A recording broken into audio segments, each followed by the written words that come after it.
नमस्कार दोस्तों, मैं संतोष पटेल स्वागत करता हूं आपके अपने YouTube चैनल डिजिटल भंडार पर। आज की वीडियो में हम CPCT एग्जाम के लिए कंप्यूटर के इम्पोर्टेंट क्वेश्चंस को समझने वाले हैं। यह सभी क्वेश्चन पहले भी CPCT एग्जाम में पूछे गए हैं, कई बार रिपीट किए गए हैं। हमने अपने चैनल पर CPCT एग्जाम के लिए और सभी कॉम्पिटिटिव एग्जाम के लिए कंप्यूटर के क्वेश्चन तैयार करने के लिए दो प्लेलिस्ट तैयार करी हैं। दोनों प्लेलिस्ट का लिंक आपको डिस्क्रिप्शन से प्राप्त हो जाएगा। एक प्लेलिस्ट में हमने MCQ क्वेश्चन को समझाया है, MCQ क्वेश्चन, और एक प्लेलिस्ट में हमने एक एक टॉपिक को डिटेल में समझाया है। आप दोनों प्लेलिस्ट को देखकर CPCT एग्जाम के लिए या किसी भी कॉम्पिटिटिव एग्जाम के लिए कंप्यूटर के क्वेश्चन तैयार कर सकते हैं। तो चलिए शुरुआत करते हैं आज की वीडियो का। देखते हैं आज का हमारा पहला क्वेश्चन क्या है। पहला क्वेश्चन MS एक्सेल से पूछा गया है। MS एक्सेल में एक फॉर्मूला, एक फंक्शन हमें दिया गया है। यदि हम इस फंक्शन को लगाते हैं तो हमें क्या आउटपुट प्राप्त होगा। MS एक्सेल में कैलकुलेशन करने के लिए और कंडीशन को चेक करने के लिए कई प्रकार के फॉर्मूला और फंक्शन यूज किए जाते हैं। उन्हीं में से एक फंक्शन होता है काउंट फंक्शन। यदि हम इक्वल के साथ काउंट फंक्शन को लगाते हैं और इसमें हम तीन वैल्यू पास करते हैं, 10, 20 और 1, तो हमें क्या आउटपुट प्राप्त होगा। आपको पहले काउंट फंक्शन की वर्किंग पता होनी चाहिए। काउंट फंक्शन केवल नंबर से फिल किए गए सेल को काउंट करता है। काउंट मतलब गिनना, गिनती करना। तो जो काउंट फंक्शन है वह काउंटिंग करता है, गिनती करता है, लेकिन केवल नंबर्स की काउंटिंग करता है। जो सेल नंबर को स्टोर करते हैं उन सभी सेल को काउंट फंक्शन से हम काउंट कर सकते हैं। इसी प्रकार से हमने यहाँ पर तीन वैल्यू पास करी हैं, 10, 20 और 1। तो जो काउंट फंक्शन है वह 10 को काउंट करेगा, 20 को काउंट करेगा, लेकिन 1 को काउंट नहीं करेगा, क्योंकि यह एक कैरेक्टर है, एक अल्फाबेट है। जो काउंट फंक्शन है केवल यह न्यूमेरिक वैल्यू को, नंबर वाली वैल्यू को काउंट करता है। मतलब यहाँ पर जो काउंटिंग का आउटपुट होगा, जो रिजल्ट होगा, वह होगा 2, क्योंकि एक नंबर इसे मिला 10, दूसरा नंबर इसे मिला 20। तो इस क्वेश्चन का सही आंसर होगा ऑप्शन नंबर बी, 2। यहाँ पर दो नंबर हैं, केवल यह नंबर को काउंट करता है। यदि आप किसी भी प्रकार की वैल्यू को काउंट करना चाहते हैं तो एक्सेल में एक फंक्शन यूज किया जाता है, काउंट ए। काउंट ए, काउंट ए एक ऐसा फंक्शन है जो किसी भी प्रकार की वैल्यू को काउंट करता है, लेकिन काउंट फंक्शन केवल न्यूमेरिक वैल्यू को, नंबर वाली वैल्यू को काउंट करता है। तो यहाँ पर आपको एक साथ दो फंक्शन समझने मिले, काउंट फंक्शन और काउंट ए फंक्शन। इस क्वेश्चन का सही आंसर होगा ऑप्शन नंबर बी, 2। केवल न्यूमेरिक वैल्यू को यह फंक्शन काउंट करता है। देखते हैं अगले क्वेश्चन को। नेक्स्ट क्वेश्चन है, XML का फुल फॉर्म क्या होता है। XML जो कि एक लैंग्वेज है जिसका यूज डेटाबेस डिजाइनिंग में किया जाता है। यदि हमें कोई डेटाबेस डिजाइन करना है, जो वेबसाइट बनती हैं, जो एप्स बनती हैं, उनमें डेटाबेस को डिजाइन करने के लिए XML लैंग्वेज का यूज किया जाता है।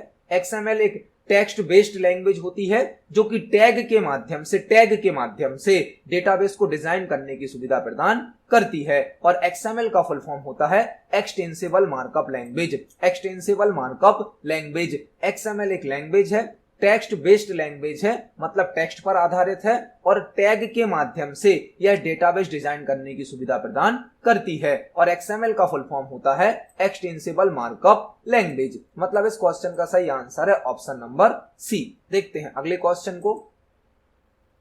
नेक्स्ट क्वेश्चन है, किसी वेबसाइट को ओपन करने पर सबसे पहले ओपन होने वाले पेज को क्या कहा जाता है। बहुत ही बेसिक क्वेश्चन है लेकिन इंपोर्टेंट क्वेश्चन है। जब हम किसी वेबसाइट को ओपन करते हैं तो वेबसाइट का जो पहला पेज हमारे सामने ओपन होकर आता है उस पेज को क्या कहा जाता है। Master page, first page, home page या प्राइमरी पेज। तो एक वेबसाइट मल्टीपल वेब पेज का कलेक्शन होती है।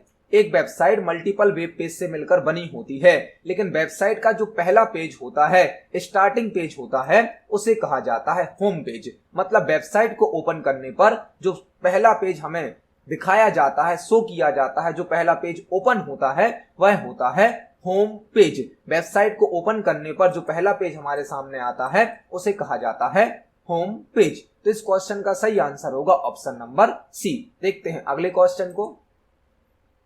नेक्स्ट क्वेश्चन है, MS एक्सेल में एम्बेडेड चार्ट इंसर्ट करने की शॉर्टकट की क्या होती है।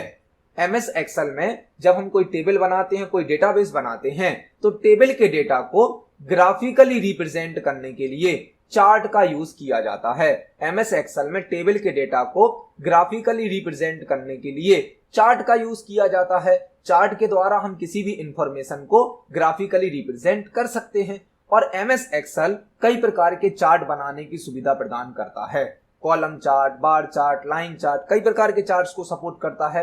यदि हमें एम्बेडेड चार्ट क्रिएट करना है, एम्बेडेड चार्ट का मतलब क्या है, जिस वर्कशीट पर एमएस एक्सेल की जिस वर्कशीट पर हमने टेबल बनाई है, यदि हमें उसी वर्कशीट पर चार्ट बनाना है तो उसे कहा जाता है एम्बेडेड चार्ट।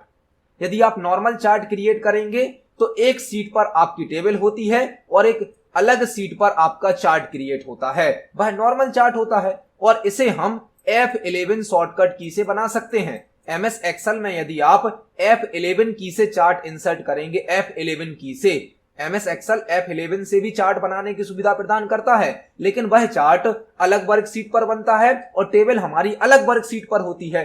लेकिन यदि हमें सेम वर्कशीट पर सेम सीट पर चार्ट बनाना है तो वह कहलाता है एम्बेडेड चार्ट। एम्बेडेड चार्ट मतलब टेबल और चार्ट एम्बेड हो जाते हैं, जुड़ जाते हैं एक ही वर्कशीट पर, और इसे बनाने की शॉर्टकट की होती है Alt+F1। Alt+F1 से एम्बेडेड चार्ट बनाया जाता है और नॉर्मल चार्ट बनाने के लिए F11 शॉर्टकट की यूज की जाती है। F11 से जो चार्ट बनता है वह अलग वर्कशीट पर बनता है और Alt+F1 से जो चार्ट बनता है वह सेम वर्कशीट पर बनता है। तो इस क्वेश्चन का सही आंसर होगा ऑप्शन नंबर सी, Alt+F1। आपको एक क्वेश्चन के अंदर ही दो क्वेश्चन तैयार करने मिले। हम एमएस एक्सेल में F11 से चार्ट इंसर्ट कर सकते हैं, लेकिन वह अलग वर्कशीट पर क्रिएट होता है, और Alt+F1 से हम सेम वर्कशीट पर चार्ट क्रिएट कर सकते हैं। देखते हैं अगले क्वेश्चन को। नेक्स्ट क्वेश्चन है, एक्सटेंडेड सिलेक्शन मोड की शॉर्टकट की क्या होती है। एक्सटेंडेड सिलेक्शन मोड, यह एमएस वर्ड एमएस एक्सेल का क्वेश्चन है। एक्सटेंडेड सिलेक्शन मोड की शॉर्टकट की क्या होती है। जब हम कोई पैराग्राफ टाइप करते हैं या एक्सेल की वर्कशीट जो होती है उसमें हमने कुछ पार्ट सिलेक्ट करके रखा है, कुछ पार्ट पहले से हमने सिलेक्ट करके रखा है और उसी सिलेक्शन को यदि हमें आगे बढ़ाना है, फॉर एग्जाम्पल हमने एक पैराग्राफ टाइप किया है जिसमें अभी हमने 2 लाइन को सिलेक्ट करके रखा है, 2 लाइन को हमने सिलेक्ट करके रखा है। अब इसी सिलेक्शन को यदि हमें आगे बढ़ाना है, मतलब तीसरी लाइन को चौथी लाइन को भी सिलेक्ट करना है, तो उसे कहा जाता है extended selection mode. Extended selection mode मतलब सिलेक्शन को आगे बढ़ाने के लिए यूज किया जाता है और इसकी शॉर्टकट की होती है F8। F8 extended selection mode की शॉर्टकट की होती है। इसको आप एमएस वर्ड में एमएस एक्सेल में यूज करके देख सकते हैं। F8 से एक्सटेंडेड सिलेक्शन मोड ऑन हो जाता है, जो कि हमें किसी सिलेक्शन को आगे बढ़ाने की सुविधा प्रदान करता है। तो इस क्वेश्चन का सही आंसर होगा ऑप्शन नंबर डी। देखते हैं अगले क्वेश्चन को। नेक्स्ट क्वेश्चन है, कंप्यूटर वायरस एक ब्लैंक होता है। कंप्यूटर वायरस क्या होता है। कंप्यूटर सिस्टम में कई बार वायरस भी आ जाते हैं जो कि हमारे डेटा के लिए, हमारे कंप्यूटर के लिए हार्मफुल होते हैं, नुकसानदायक होते हैं। और यहाँ पर आपको 2 क्वेश्चन तैयार करने हैं। जो कंप्यूटर वायरस है वह क्या होता है यह तो हम समझ रहे हैं, आपको वायरस का फुल फॉर्म भी याद करना है, क्योंकि वायरस का एक फुल फॉर्म भी होता है। तो कंप्यूटर वायरस एक सॉफ्टवेयर होता है। कंप्यूटर वायरस एक सॉफ्टवेयर होता है। हमारे कंप्यूटर में जो अदर सॉफ्टवेयर होते हैं उन्हीं के समान वायरस भी होता है। वायरस को भी कोडिंग के द्वारा, प्रोग्रामिंग के द्वारा बनाया जाता है और वायरस का फुल फॉर्म होता है vital information resource under seize. Virus का फुल फॉर्म होता है vital information resource under seize. Vital information resource under seize. तो यहां पर आपको एक क्वेश्चन में 2 क्वेश्चन तैयार करने मिले। कंप्यूटर वायरस एक सॉफ्टवेयर होता है और वायरस का फुल फॉर्म होता है vital information resource under seize. तो इस क्वेश्चन का सही आंसर होगा option number B, software. Computer virus एक सॉफ्टवेयर होता है। देखते हैं अगले क्वेश्चन को। नेक्स्ट क्वेश्चन है, ब्लैंक सॉफ्टवेयर जिसका उपयोग वेबसाइट को ओपन करने के लिए किया जाता है। ऐसा कौन सा सॉफ्टवेयर होता है जो वेबसाइट को ओपन करने के लिए उपयोग किया जाता है। ब्लैंक सॉफ्टवेयर जिसका उपयोग वेबसाइट को ओपन करने के लिए किया जाता है। ऐसा कौन सा सॉफ्टवेयर होता है जो कि वेबसाइट को ओपन करने की सुविधा प्रदान करता है। Spreadsheet software, text editor, viewer या वेब ब्राउजर। तो इस क्वेश्चन का सही आंसर होगा option number D, web browser. Web browser एक एप्लीकेशन प्रोग्राम होता है, एक एप्लीकेशन सॉफ्टवेयर होता है जो कि किसी वेबसाइट या वेब पेज को ओपन करने की सुविधा प्रदान करता है। तो वेब ब्राउजर एक ऐसा सॉफ्टवेयर होता है जिसमें हम किसी वेबसाइट या वेब पेज को ओपन कर सकते हैं। इस क्वेश्चन का सही आंसर है ऑप्शन नंबर डी। देखते हैं अगले क्वेश्चन को। नेक्स्ट क्वेश्चन है, नेटवर्क में प्रत्येक कंप्यूटर को ब्लैंक के द्वारा पहचाना जाता है। जब कंप्यूटर नेटवर्क बनता है तो नेटवर्क में प्रत्येक कंप्यूटर को किसके द्वारा पहचाना जाता है? ऐसा कौन सा ऑप्शन है जो कि नेटवर्क में किसी कंप्यूटर की पहचान करता है? एफटीपी, एचटीटीपी, सर्वर या आईपी एड्रेस? तो जब भी कोई नेटवर्क बनाया जाता है उस नेटवर्क में प्रत्येक कंप्यूटर का एक यूनिक आईपी एड्रेस होता है। प्रत्येक कंप्यूटर का एक यूनिक एड्रेस होता है जिसे आईपी एड्रेस कहा जाता है और आईपी एड्रेस के द्वारा ही प्रत्येक कंप्यूटर को नेटवर्क में आइडेंटिफाई किया जाता है, पहचाना जाता है। मतलब इस क्वेश्चन का सही आंसर होगा option number D, IP address. Network में प्रत्येक कंप्यूटर को उसके आईपी एड्रेस के द्वारा पहचाना जाता है, आइडेंटिफाई किया जाता है। तो इस क्वेश्चन का सही आंसर तो है ऑप्शन नंबर डी, लेकिन आपको यहाँ पर 2-3 क्वेश्चन और तैयार करने हैं। आपको एफटीपी का फुल फॉर्म भी याद करना है। एफटीपी का फुल फॉर्म होता है फाइल ट्रांसफर प्रोटोकॉल।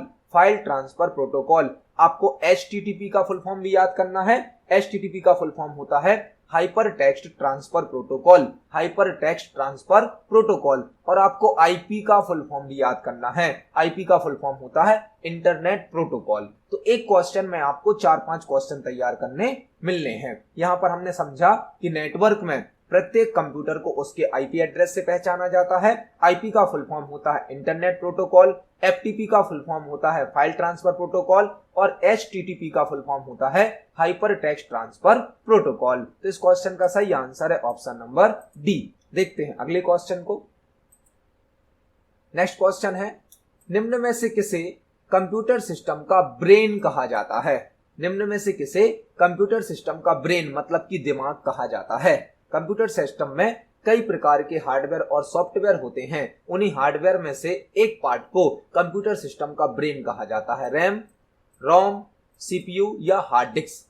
तो कंप्यूटर सिस्टम में जो भी प्रोसेस रन होती हैं, जो भी ऑपरेशन परफॉर्म होते हैं, वह सभी सीपीयू के द्वारा किए जाते हैं। सीपीयू जिसका फुल फॉर्म होता है सेंट्रल प्रोसेसिंग यूनिट, जिसे प्रोसेसर भी कहा जाता है। इस क्वेश्चन का सही आंसर है सीपीयू। सीपीयू को कंप्यूटर सिस्टम का ब्रेन मतलब कि दिमाग कहा जाता है और सीपीयू का फुल फॉर्म होता है central processing unit. Central processing unit. तो इस क्वेश्चन का सही आंसर है ऑप्शन नंबर सी, सीपीयू या प्रोसेसर को कंप्यूटर सिस्टम का ब्रेन कहा जाता है। आपको 2-3 क्वेश्चन और यहां तैयार करने हैं। सीपीयू का फुल फॉर्म होता है सेंट्रल प्रोसेसिंग यूनिट और रैम का फुल फॉर्म होता है रैंडम एक्सेस मेमोरी। रोम का फुल फॉर्म होता है रीड ओनली मेमोरी। तो आपने एक क्वेश्चन के साथ 2-3 क्वेश्चन तैयार करे। इस क्वेश्चन का सही आंसर होगा ऑप्शन नंबर सी, सीपीयू। देखते हैं अगले क्वेश्चन को।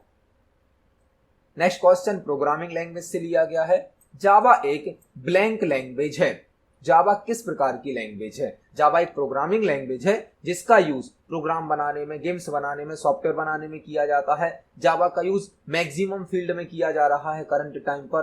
तो हमें यहाँ पर बताना है जावा एक किस प्रकार की लैंग्वेज है। मशीन लैंग्वेज है, फर्स्ट जनरेशन लैंग्वेज है, असेंबली लैंग्वेज है या हाई लेवल लैंग्वेज है? तो मशीन लैंग्वेज और फर्स्ट जनरेशन की लैंग्वेज तो एक ही है, जो कि है binary language. Low level language 0-1 की लैंग्वेज। असेंबली लेवल लैंग्वेज है सेकंड जनरेशन की प्रोग्रामिंग लैंग्वेज। अब जो जावा है वह एक हाई लेवल लैंग्वेज है। मतलब इस क्वेश्चन का सही आंसर होगा ऑप्शन नंबर डी, जावा एक हाई लेवल लैंग्वेज है। इस क्वेश्चन का सही आंसर है ऑप्शन नंबर डी। देखते हैं अगले क्वेश्चन को। नेक्स्ट क्वेश्चन है, निम्न में से किस कंप्यूटर प्रोग्राम का उपयोग असेंबली लैंग्वेज प्रोग्राम को मशीन लैंग्वेज में कन्वर्ट करने के लिए किया जाता है? निम्न में से किस कंप्यूटर प्रोग्राम का उपयोग असेंबली लैंग्वेज प्रोग्राम को मशीन लैंग्वेज में कन्वर्ट करने के लिए किया जाता है? मतलब असेंबली लैंग्वेज में बनाए गए प्रोग्राम को यदि हमें मशीन लैंग्वेज में बदलना है, कन्वर्ट करना है, तो किस कंप्यूटर सॉफ्टवेयर का, किस कंप्यूटर प्रोग्राम का यूज किया जाता है? कंपाइलर, इंटरप्रेटर, मल्टीप्लेक्सर या असेंबलर? तो आपको यहां पर असेंबली लैंग्वेज से इस क्वेश्चन का आंसर याद रखना है। असेंबली लैंग्वेज का जो प्रोग्राम होता है उसको मशीन लैंग्वेज में असेंबलर बदलता है, असेंबलर। असेंबली लेवल लैंग्वेज में लिखे गए प्रोग्राम को मशीन लैंग्वेज में या लो लेवल लैंग्वेज में बदलने के लिए असेंबलर का यूज किया जाता है, असेंबलर का। तो इस क्वेश्चन का सही आंसर होगा ऑप्शन नंबर डी। लेकिन आपको 2 क्वेश्चन और तैयार करने हैं। कंपाइलर और इंटरप्रेटर हाई लेवल लैंग्वेज के प्रोग्राम को लो लेवल लैंग्वेज में कन्वर्ट करते हैं। कंपाइलर और इंटरप्रेटर हाई लेवल लैंग्वेज के प्रोग्राम को लो लेवल लैंग्वेज में कन्वर्ट करते हैं, लेकिन कंपाइलर एक साथ कंप्लीट प्रोग्राम को कन्वर्ट करता है, जबकि interpreter line by line convert करता है। तो एक क्वेश्चन के अंदर हमने 3-4 क्वेश्चन तैयार करे। जो असेंबली लेवल लैंग्वेज का प्रोग्राम होता है उसको मशीन लैंग्वेज में बदलता है असेंबलर, जबकि कंपाइलर और इंटरप्रेटर हाई लेवल लैंग्वेज के प्रोग्राम को लो लेवल लैंग्वेज में बदलते हैं, लेकिन कंपाइलर एक साथ कंप्लीट प्रोग्राम को कन्वर्ट करता है, जबकि interpreter line by line convert करता है। तो इस क्वेश्चन का सही आंसर है ऑप्शन नंबर डी। देखते हैं अगले क्वेश्चन को। नेक्स्ट क्वेश्चन है, एमएस एक्सेल में रेंज को किस सिंबल से रिप्रेजेंट किया जाता है? यह क्वेश्चन एमएस एक्सेल से लिया गया है। एमएस एक्सेल का जो पेज होता है उसे वर्कशीट कहा जाता है। वर्कशीट मल्टीपल रो और कॉलम का कलेक्शन होता है। जब एक रो और कॉलम मिलता है तो एक सेल बनता है। हर सेल का अपना एक एड्रेस होता है, हर सेल का अपना एक एड्रेस होता है। लेकिन जब मल्टीपल सेल मिल जाते हैं, मल्टीपल सेल का जो ग्रुप होता है उसे कहा जाता है रेंज। एमएस एक्सेल की वर्कशीट में जब मल्टीपल सेल को एक साथ यूज किया जाता है, एक ग्रुप में यूज किया जाता है, तो उसे कहते हैं रेंज। और रेंज को कॉलन सिंबल से रिप्रेजेंट किया जाता है। एमएस एक्सेल में रेंज को कॉलन सिंबल से रिप्रेजेंट किया जाता है। फॉर एग्जाम्पल हमने यहां पर एक रेंज लिखी है A1 से लेकर A10 तक, तो बीच में हमें कॉलन सिंबल को लगाना होगा। कॉलन सिंबल को, कॉलन सिंबल के द्वारा रेंज को रिप्रेजेंट किया जाता है। रेंज होती है मल्टीपल सेल्स का कलेक्शन। तो एमएस एक्सेल में रेंज को कॉलन सिंबल से रिप्रेजेंट किया जाता है। देखते हैं अगले क्वेश्चन को। नेक्स्ट क्वेश्चन एमएस वर्ड से लिया गया है। एमएस वर्ड का बाय डिफॉल्ट पेज व्यू होता है। एमएस वर्ड सॉफ्टवेयर में जो पेज होता है उस पेज को अलग अलग स्टाइल में, अलग अलग तरीके से शो करने के लिए पेज व्यू यूज किए जाते हैं। पेज व्यू हमें यहां पर बताना है कि एमएस एक्सेल में बाय डिफॉल्ट मतलब अपने आप कौन सा पेज व्यू होता है। एमएस वर्ड हमें पेज को अलग अलग स्टाइल में शो करने के लिए मल्टीपल टाइप्स के पेज व्यू देता है। लेकिन जब हम एमएस वर्ड में काम करते हैं तो बाय डिफॉल्ट मतलब अपने आप कौन सा व्यू होता है। एमएस वर्ड का बाय डिफॉल्ट व्यू होता है प्रिंट लेआउट व्यू।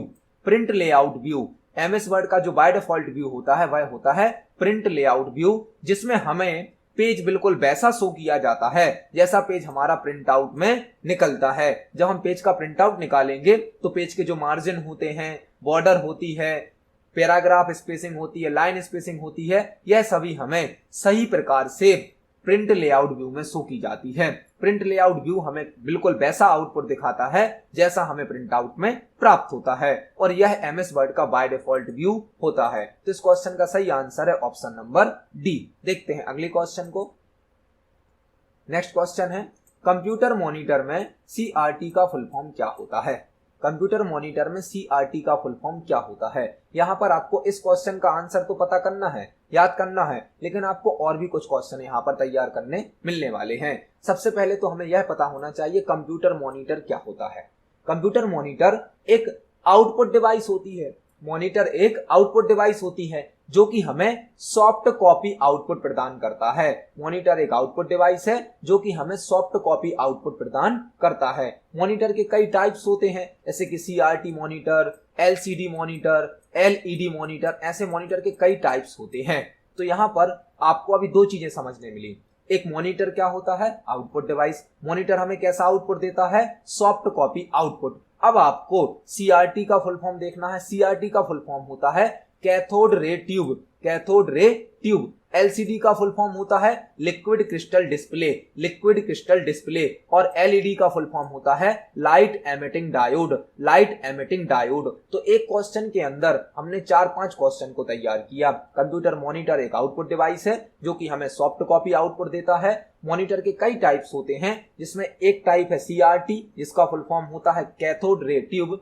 दूसरा टाइप है LCD जिसका फुल फॉर्म होता है लिक्विड क्रिस्टल डिस्प्ले, तीसरा टाइप है LED जिसका फुल फॉर्म होता है लाइट एमिटिंग डायोड। तो इस क्वेश्चन का सही आंसर है ऑप्शन नंबर डी। देखते हैं अगले क्वेश्चन को।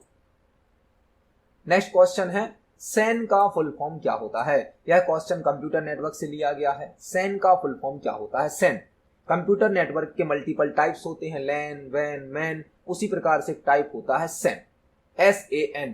और सैन का फुल फॉर्म होता है स्टोरेज एरिया नेटवर्क।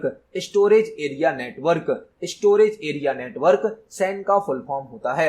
SAN एक नेटवर्क का टाइप है जिसका फुल फॉर्म होता है स्टोरेज एरिया नेटवर्क। तो इस क्वेश्चन का सही आंसर है ऑप्शन नंबर बी। देखते हैं अगले क्वेश्चन को। नेक्स्ट क्वेश्चन है टेक्स्ट को सेंटर अलाइन करने की शॉर्टकट की क्या होती है। यदि हमने कोई टेक्स्ट लिखा है और उस टेक्स्ट का हमें सेंटर अलाइनमेंट सेट करना है तो हम कौन सी शॉर्टकट की यूज करेंगे। जब हम टेक्स्ट टाइप करते हैं तो टेक्स्ट पर कई प्रकार के अलाइनमेंट यूज किए जाते हैं। अलाइनमेंट 4 प्रकार के होते हैं, left alignment, centre alignment, right alignment और जस्टिफाइड अलाइनमेंट। लेफ्ट अलाइनमेंट की शॉर्टकट की होती है Ctrl+L, सेंटर अलाइनमेंट की शॉर्टकट की होती है Ctrl+E, राइट अलाइनमेंट की शॉर्टकट की होती है Ctrl+R और जस्टिफाइड अलाइनमेंट की शॉर्टकट की होती है Ctrl+J। टेक्स्ट अलाइनमेंट 4 प्रकार के होते हैं, left alignment, centre alignment, right alignment और जस्टिफाइड अलाइनमेंट। लेफ्ट अलाइनमेंट की शॉर्टकट की होती है Ctrl+L, सेंटर अलाइनमेंट की शॉर्टकट की होती है Ctrl+C, राइट अलाइनमेंट की शॉर्टकट की होती है Ctrl+R और जस्टिफाइड अलाइनमेंट की शॉर्टकट की होती है Ctrl+J। तो हमसे यहाँ पर सेंटर अलाइनमेंट की शॉर्टकट की पूछी गई है जो कि होती है Ctrl+E। मतलब इस क्वेश्चन का सही आंसर है option number B, Ctrl+E centre alignment की शॉर्टकट की होती है। देखते हैं अगले क्वेश्चन को। नेक्स्ट क्वेश्चन है वर्डपैड में क्रिएट होने वाली फाइल का एक्सटेंशन होता है। जब हम वर्डपैड में कोई फाइल बनाते हैं तो उसका एक्सटेंशन क्या होता है। वर्डपैड यहाँ पर जो .txt एक्सटेंशन है यह तो नोटपैड का होता है। नोटपैड में बनने वाली फाइल का एक्सटेंशन होता है .txt। MS वर्ड में बनने वाली फाइल का एक्सटेंशन होता है .docx। जो RTF है, RTF होता है वर्डपैड में बनने वाली फाइल का एक्सटेंशन .RTF। RTF का फुल फॉर्म होता है rich text format. Rich text format WordPad में जो फाइल बनती है उसका एक्सटेंशन होता है .RTF और RTF का फुल फॉर्म होता है रिच टेक्स्ट फॉर्मेट। तो इस क्वेश्चन का सही आंसर होगा ऑप्शन नंबर सी। देखते हैं अगले क्वेश्चन को। नेक्स्ट क्वेश्चन है डॉक्यूमेंट को क्लोज करने के लिए किस शॉर्टकट की का उपयोग किया जाता है। यदि हम MS वर्ड में कोई डॉक्यूमेंट बना रहे हैं, कोई फाइल बना रहे हैं और हमें उस डॉक्यूमेंट को क्लोज करना है, बंद करना है, तो कौन सी शॉर्टकट की का यूज किया जाएगा। यहां पर हमें फाइल को क्लोज करना है लेकिन MS वर्ड को क्लोज नहीं करना है। जो ऑप्शन हमसे पूछा गया है, जो शॉर्टकट की हमसे पूछी गई है, वह केवल MS वर्ड की फाइल को क्लोज करेगी, MS वर्ड सॉफ्टवेयर को क्लोज नहीं करेगी। यहां पर आपको 2 क्वेश्चन तैयार करने मिलने वाले हैं। यदि हमें केवल डॉक्यूमेंट को क्लोज करना है लेकिन MS वर्ड सॉफ्टवेयर को क्लोज नहीं करना है तो उसकी शॉर्टकट की होती है Ctrl+W। Ctrl+W से हम फाइल को क्लोज कर सकते हैं लेकिन सॉफ्टवेयर क्लोज नहीं होगा। यदि हमें सॉफ्टवेयर को क्लोज करना है तो उसकी शॉर्टकट की होती है Alt+F4। किसी भी ओपन प्रोग्राम को यदि क्लोज करना है तो उसकी शॉर्टकट की होती है Alt+F4 और केवल फाइल को क्लोज करना है तो शॉर्टकट की होती है Ctrl+W। तो यहाँ पर आपको 2 क्वेश्चन तैयार करने मिल गए। Ctrl+W से हम फाइल को क्लोज कर सकते हैं और Alt+F4 से हम किसी सॉफ्टवेयर को, किसी प्रोग्राम को क्लोज कर सकते हैं। यहां पर आपको 3 क्वेश्चन और तैयार करने मिलने वाले हैं। Ctrl+X कट की शॉर्टकट की होती है। यदि हमें किसी ऑब्जेक्ट को कट करना है तो उसकी शॉर्टकट की होती है Ctrl+X। Ctrl+V होती है पेस्ट की शॉर्टकट की, पेस्ट। और Ctrl+Q होती है पैराग्राफ फॉर्मेटिंग को रिमूव करने की। यदि आपने किसी पैराग्राफ पर फॉर्मेटिंग अप्लाई करी है और उस फॉर्मेटिंग को हटाना है, फॉर्मेटिंग को रिमूव करना है, तो शॉर्टकट की होती है Ctrl+Q। तो एक क्वेश्चन के अंदर ही आपको 5 क्वेश्चन तैयार करने मिल गए। इस क्वेश्चन का सही आंसर है ऑप्शन नंबर सी, Ctrl+W से हम डॉक्यूमेंट मतलब फाइल को क्लोज कर सकते हैं। देखते हैं अगले क्वेश्चन को। नेक्स्ट क्वेश्चन है डिस्क डिफ्रैगमेंटर एक ब्लैंक सॉफ्टवेयर है डिस्क डिफ्रैगमेंटर किस प्रकार का सॉफ्टवेयर है? डिस्क डिफ्रैगमेंटर, डिस्क डिफ्रैगमेंटर एक ऐसा सॉफ्टवेयर होता है हमारे कंप्यूटर में, एक ऐसा प्रोग्राम होता है जो हमारे कंप्यूटर की सभी फाइल्स को, सभी डायरेक्टरीज को प्रॉपरली स्टोर कर देता है, अरेंज कर देता है। हमारे कंप्यूटर सिस्टम में जो भी फाइल और फोल्डर बने होते हैं उनको प्रॉपरली अरेंज करने के लिए, मेमोरी स्पेस को इंक्रीज करने के लिए डिस्क डिफ्रैगमेंटर का यूज किया जाता है। और ऐसे सभी सॉफ्टवेयर जो हमारे कंप्यूटर सिस्टम का मेंटेनेंस करते हैं, उसकी परफॉर्मेंस को बढ़ाते हैं, वह कहलाते हैं यूटिलिटी सॉफ्टवेयर। यूटिलिटी सॉफ्टवेयर, ऐसे सभी सॉफ्टवेयर जो कि हमारे कंप्यूटर सिस्टम का मेंटेनेंस करते हैं, उसकी परफॉर्मेंस को बढ़ाते हैं, स्पीड को बढ़ाते हैं, वह कहलाते हैं यूटिलिटी सॉफ्टवेयर। तो डिस्क डिफ्रैगमेंटर एक यूटिलिटी सॉफ्टवेयर है। इस क्वेश्चन का सही आंसर है ऑप्शन नंबर बी। देखते हैं अगले क्वेश्चन को। नेक्स्ट क्वेश्चन है, MS वर्ड 2016 में फॉर्मेटिंग को कॉपी करने की शॉर्टकट की होती है। MS वर्ड 2016 में यदि हमें किसी एक टेक्स्ट की फॉर्मेटिंग को कॉपी करना है तो हम कौन सी शॉर्टकट की को यूज करेंगे? MS वर्ड में यदि हमें फॉर्मेटिंग को कॉपी करना है तो उसकी शॉर्टकट की क्या होती है? यह क्वेश्चन फॉर्मेट पेंटर ऑप्शन से लिया गया है। Format painter option, MS word में एक ऑप्शन होता है फॉर्मेट पेंटर, जो कि एक प्लेस से, एक लोकेशन से फॉर्मेटिंग को कॉपी करता है और दूसरी लोकेशन पर पेस्ट करता है। यदि आप फॉर्मेटिंग को कॉपी करना चाहते हो तो उसकी शॉर्टकट की होती है control shift C. Normal copy होता है कंट्रोल सी से, नॉर्मल कॉपी होता है कंट्रोल सी से। यदि आप कंट्रोल शिफ्ट सी से कॉपी करेंगे तो आप एक टेक्स्ट की फॉर्मेटिंग को कॉपी कर सकते हैं, और यदि आपको फॉर्मेटिंग पेस्ट करनी है तो कंट्रोल शिफ्ट वी का यूज किया जाता है। जो फॉर्मेट पेंटर है वह फॉर्मेटिंग को कॉपी करता है और दूसरे टेक्स्ट पर जाकर पेस्ट कर देता है। फॉर्मेटिंग को कॉपी करने की शॉर्टकट की है कंट्रोल शिफ्ट सी, और फॉर्मेटिंग को पेस्ट करने की शॉर्टकट की है कंट्रोल शिफ्ट वी। तो इस क्वेश्चन में आपको दो क्वेश्चन तैयार करने मिल गए। जो फॉर्मेट पेंटर है वह फॉर्मेटिंग को कॉपी और पेस्ट करता है। फॉर्मेटिंग को कॉपी करने की शॉर्टकट की है कंट्रोल शिफ्ट सी, और फॉर्मेटिंग को पेस्ट करने की शॉर्टकट की है कंट्रोल शिफ्ट वी। तो आज की वीडियो में हमने सीपीसीटी एग्जाम के लिए कंप्यूटर के इंपोर्टेंट क्वेश्चंस को समझा है। यह सभी क्वेश्चन पहले भी एग्जाम में पूछे जा चुके हैं। आप सभी क्वेश्चन को पढ़ें, समझें। यदि आपका कोई क्वेश्चन है, कोई डाउट है तो कमेंट सेक्शन में जरूर पूछें। वीडियो पसंद आती है तो वीडियो को लाइक करें, ज्यादा से ज्यादा शेयर करें। मिलते हैं अगली वीडियो में। धन्यवाद।